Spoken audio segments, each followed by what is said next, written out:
Want to program a key fob for your 2000 to 2015 Nissan Xterra yourself? It's often possible and can save you money. Key fobs communicate wirelessly with your Xterra's immobilizer and body control module, BCM. Programming syncs these components.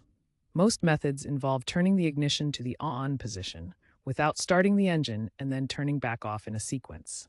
You'll also typically press buttons on the fob in a specific pattern. Newer aftermarket options include smartphone apps and OBD2 scanners that simplify the programming process. Keep in mind that these are more recent options. The most common method for programming your Nissan Xterra key fob is ignition cycling and button pressing. First, insert the key into the ignition.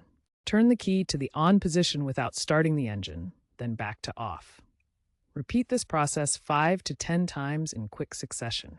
Watch for the car's lights to flash or the horn to chirp, indicating the vehicle has entered programming mode. Press the lock or unlock button on the key fob to pair it with the vehicle. If that doesn't work, double-check your fob's battery using a 3-volt CR2032. Also, ensure all doors are closed during the process. Some models may require the original key. If DIY programming fails, a locksmith or dealership can help, but it'll cost you $50 to $150. If you get stuck, check your car's manual for model-specific steps.